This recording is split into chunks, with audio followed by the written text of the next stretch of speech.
Oh! Aray, ako ba naman? Kautang ko saan tumitingin eh. Ano ba hangin na dala sa'yo dito? Hangin your face. Ang dami naman eh. Anong babalik ka? O, ito na bag mo. Akin na nga yan.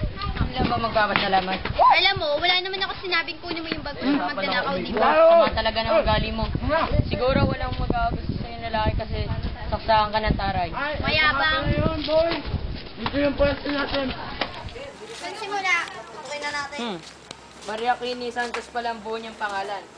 At may address pang nakalagay. May babalik ko din pala sa kanya to eh. Sino yan? Nandiyan mo ba si Queenie? Pasok ko muna, tatawagin mo lang. Sige ka. Winnie! May naghahanap sa'yo.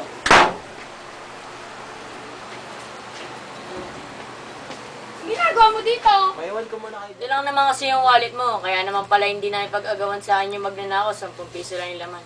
Eh, nang pakialam mo? Total, maraming na akong naitulong sa'yo. Magtrabaho ka na lang sa akin. Paano kung hindi ako pumayag? Madali lang yun. Bayaran mo ang gasolina ang ginamit ko sa pagpunta dito.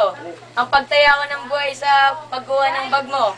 At ang ginugol kong oras na dapat ay ginagamit ko sa pagtatrabaho. Simpleng pagsasabi ng salamat, hindi mo magawa. Ang sama rin pala ng ugali mo. Aba, wala nang libre ngayon sa mundo. Kung gusto mo, tanggapin mo na lang ang ano ko. Simpleng pasalamat nga lang ang hinihingi ko, hindi mo pa maibigay. Sige na nga, salamat na. O di ba, dinadagdagan pa ang kaibigan mo. Sino may sabi sa'yo magkaibigan tayo? Basta magkaibigan na tayo, sa ayaw mo at sa gusto. Ma'am?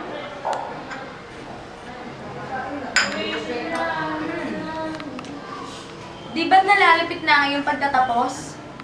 Pinaplano na namin ng iyong ama ang nalalapit niyong kasal ni Sunrex. Pero bakit ngayon yun ang sinabi sa akin to? Dahil maaari kang tumutol kung nasabi namin mas maaga. Wala na talaga ako rapat sa babae na to! At natuto ka ng sumagot ha? Lian, bumalik ka rito, hindi pa tayo tapos. Oh, anong problema? Huwag yung sabihin tumututo lang yung anak sa ating kasunduan. Huwag kang mag-alala. Hindi siya maaaring tumutol. Ako pa rin ang masusunod.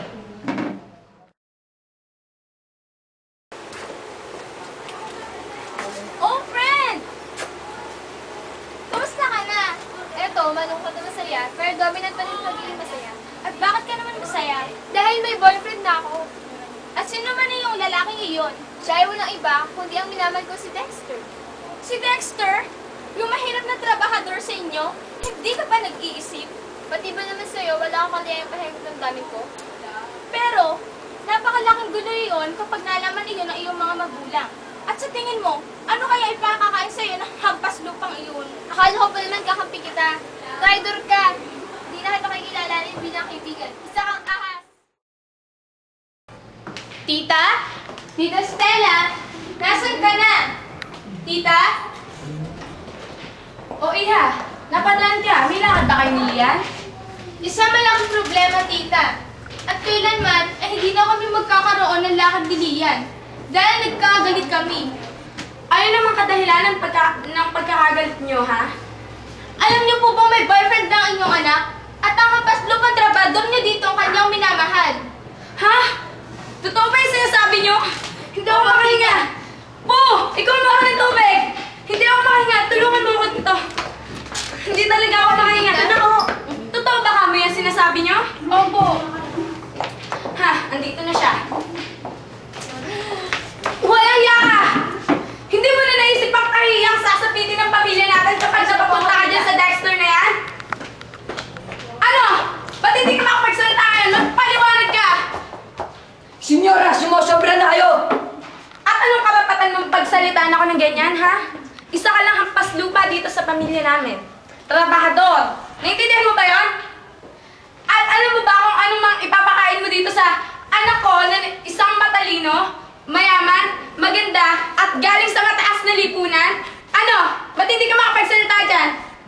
Iiwanan mo ba siya o hindi siya makakatapos ng pag-aaral? Ano? Wala na tayong magagawa. Kailangan natin maghiwalay. Ha? Pero Dexter, mahal na mahal kita. Hindi ko kayang mawala ka sa akin. Hindi ko kayang masiraan yung pag-aaral dahil sa akin.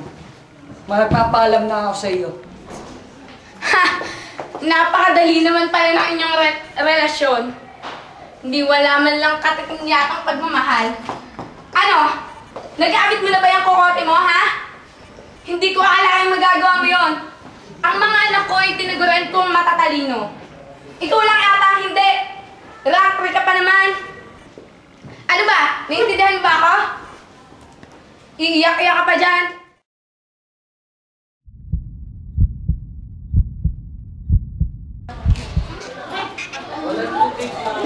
Sino ba nagtap? Hindi ko alam. Tara, tingnan natin. Ma'am, kuwari nga, ma'am. Excuse me po, excuse me. Excuse me Siya po. pala yun. Galing mo talaga